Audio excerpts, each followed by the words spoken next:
In the early 15th century, a new genre of painting came into fashion in the Netherlands: winter landscapes.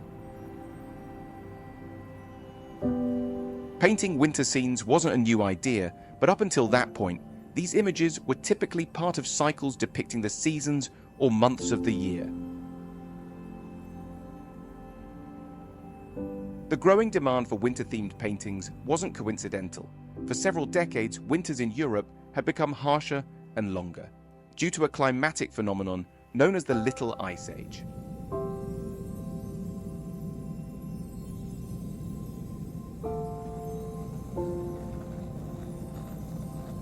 Today, by contrast, not all canals in the Netherlands freeze in winter, as they used to regularly until the last century. Far from being a concern, those particularly cold winters were a reason for celebration, which the Dutch marked with the Elfstedentocht. The Elfstedentocht is a race over nearly 200 kilometers of frozen canals connecting 11 cities in the province of Friesland. It only takes place if the ice thickness exceeds 15 centimeters along the entire route, something that hasn't happened since 1997, the last time the race was held. Dat is toch opvallend. Bouma en Hagen al uit de wedstrijd gestapt. Het leek allemaal zo mooi voor die ploeg. Since the last Elfstedentocht, the average global temperature has increased by approximately 2/3 of a degree Celsius. The Little Ice Age, on the other hand, was due to a gradual decline in the planet's temperature. However, we now have growing evidence that these two climatic events share a common cause: a profound change in the relationship between humanity and nature.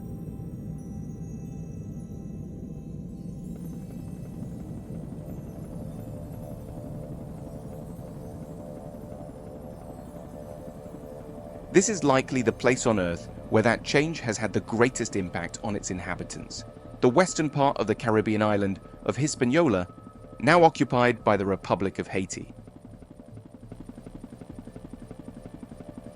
With a growing population of more than 10 million people, Haiti is the poorest nation in the Western Hemisphere, and for years it has been mired in political and security crises. However, the deeper tragedy is the severe environmental catastrophe that has permanently altered landscapes like those along the border between Haiti and the Dominican Republic, the country with which Haiti shares the island of Hispaniola. At first glance, there may seem to be nothing remarkable here, but the vegetation in Haiti was once as green as it is at a site just 150 kilometers away, along the banks of the Nizao River, on the other side of the border. Deforested landscapes are a recurring sight throughout Haitian territory. By analyzing satellite imagery and field data, a 2019 study conducted by scientists at Temple University concluded that Haiti has lost 99% of its original primary forests and is undergoing an irreversible mass extinction of endemic plants and animals. In recent decades, the island has endured 2 devastating earthquakes and the passage of dozens of hurricanes that have claimed hundreds of thousands of human lives. But Haiti's ecological crisis isn't the result of these natural disasters. It began many years earlier when a sailor hired by the Spanish crown stumbled upon the island while attempting to reach Asia by sailing westward.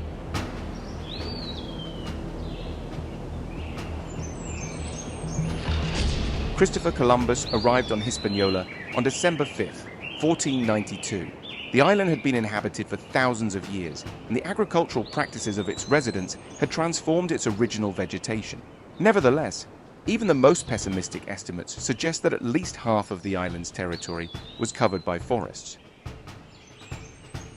Columbus himself wrote in amazement in one of his letters, "All these islands are very beautiful and are distinguished by various accessible qualities.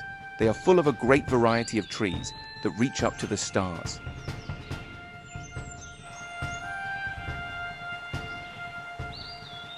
Predictably, Columbus's arrival in the Caribbean islands did not match the way it was often imagined by 19th century artists. However, in a painting by the Spanish artist José Granello, one detail does align with Columbus's writings. The Caribbean people didn't know iron weapons, and it didn't take long for the Spanish sailors to demonstrate to the locals how they worked. Of course, organized violence already existed in the Americas, and it's true that Columbus's initial intent was not to make war, but he quickly became entangled in local disputes, forming a military alliance with a local chief on his second voyage. From that point on, what had begun as a quest for a new trade route turned into a conquest. A study from the Geography Department at University College London, published in 2019, suggests this may have triggered the first man-made climate change event on a global scale: the Little Ice Age. According to the researchers, the severe winters depicted by Dutch painters in the early 16th century were likely the result of an unusual reduction in atmospheric carbon dioxide concentration. As seen in the data, it began to decrease around 1500 and continued until the early Industrial Revolution, when the trend reversed exponentially. The University College geographers proposed that this decrease in carbon dioxide was caused by the abandonment of large tracts of farmland due to a drastic reduction in the American population. Wild vegetation would have taken over lands that had been used for agriculture for centuries, leading to an increase in oxygen in the atmosphere and a decline in temperature. The study concludes that 56 million hectares of farmland were abandoned, which implies that war and disease took the lives of 55 million people. On Hispaniola, as chronicled by Friar Bartolomé de las Casas, the indigenous population was nearly wiped out.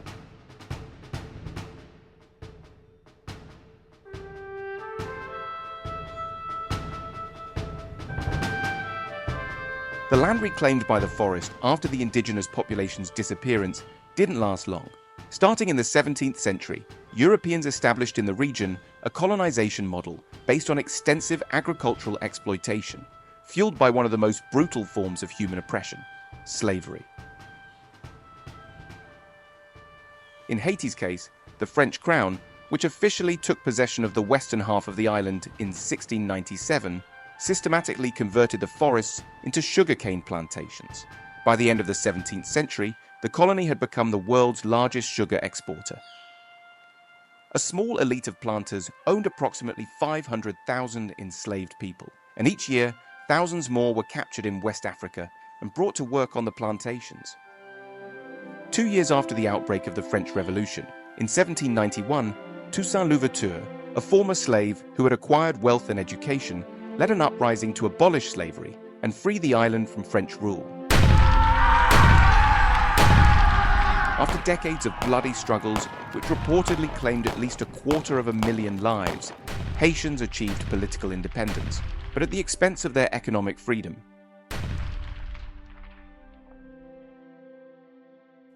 In 1825, under threat from a fleet of 12 French warships aimed at the city of Port-au-Prince, the French king's envoys forced the Haitian government to agree to pay 150 million francs in exchange for recognizing the country's independence. The debt, which took 122 years to pay off, not only imposed an economic burden that stunted the island's social development, it also became an ecological curse.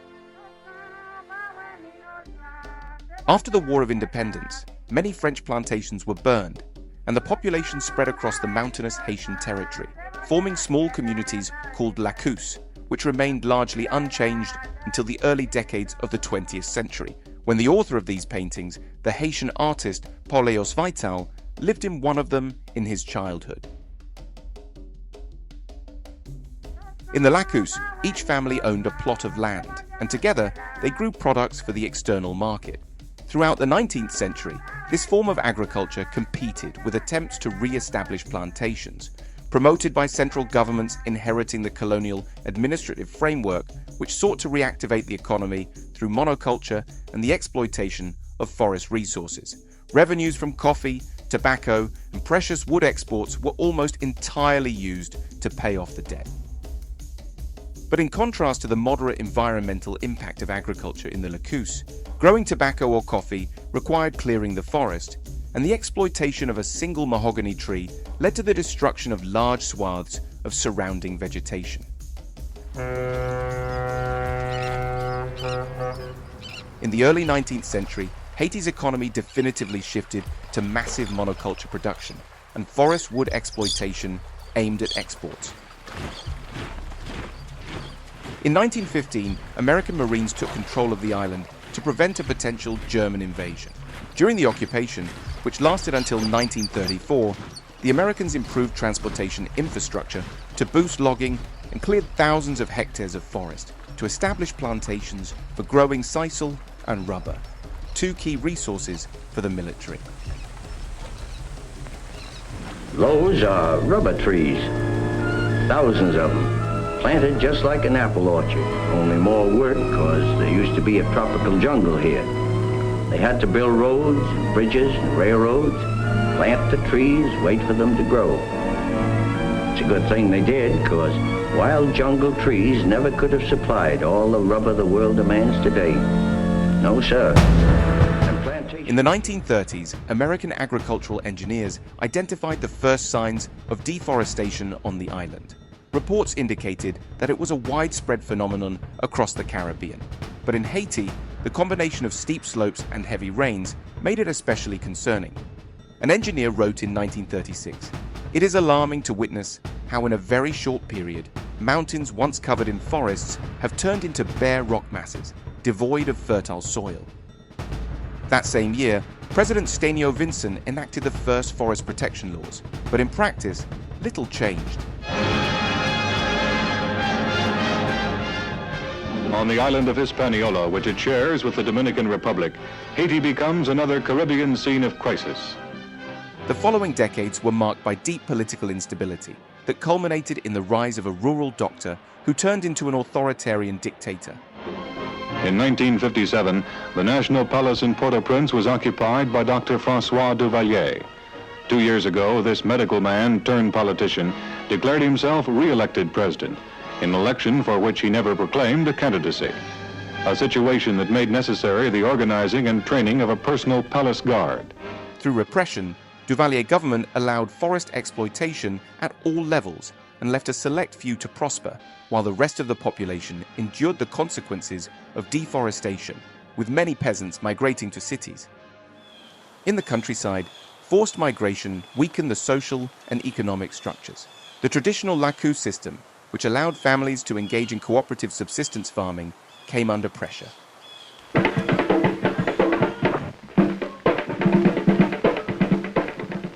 Primitive rhythms and the ancient cult of voodoo are the heartbeat and lifeblood of the people who live in one of the world's most miserable countries.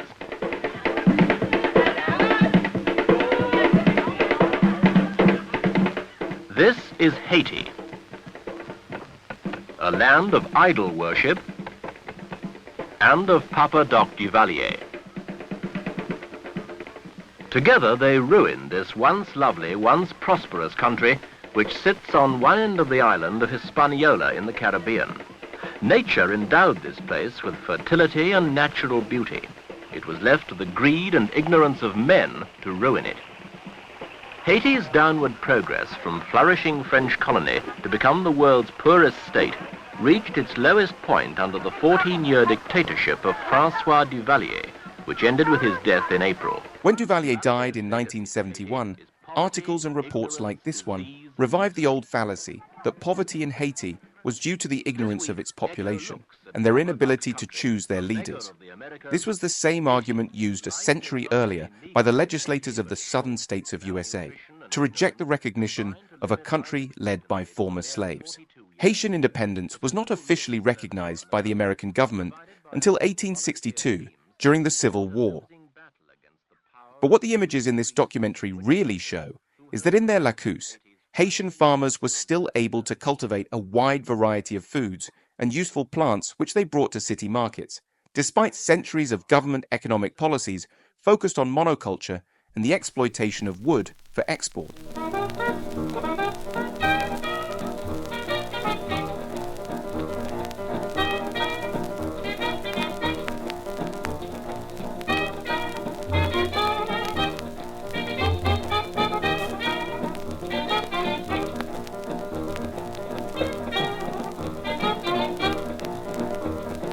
Jean-Claude Duvalier succeeded his father as president for life.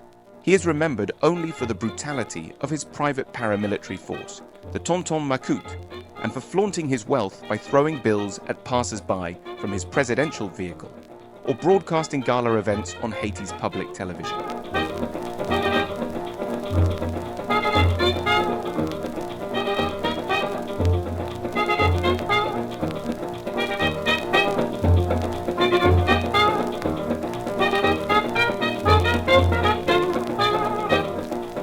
Duvalier fled Haiti in 1986, and since then, the country's political situation has been marked by chronic instability, with a succession of weak governments, countless coups, and the growing presence of non-governmental organizations.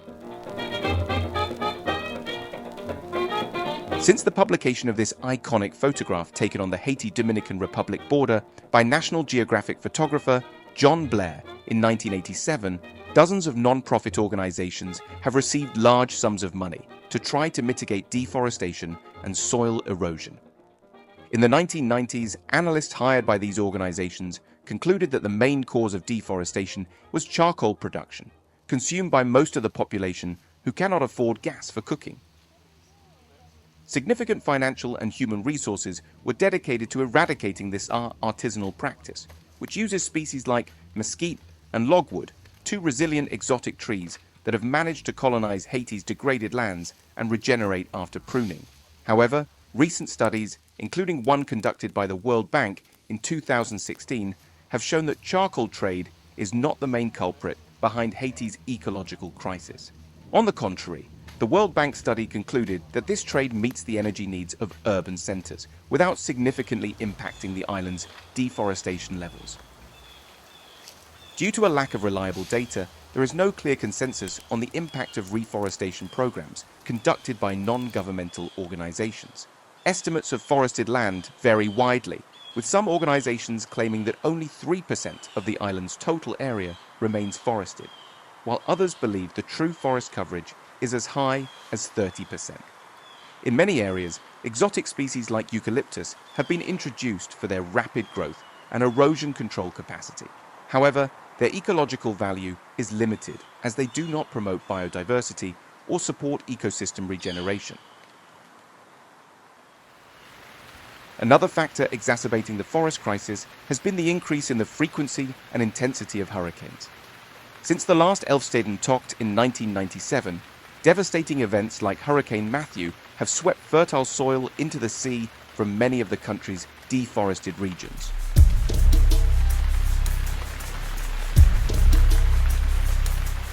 Although we do not yet fully understand the scale of Haiti's environmental crisis, there is one fact we cannot ignore. The United Nations Office for the Coordination of Humanitarian Affairs estimates that 40% of the population lives in a state of severe food insecurity. In 2022, the response from the Dominican Republic's government was to order the construction of a wall between the two nations.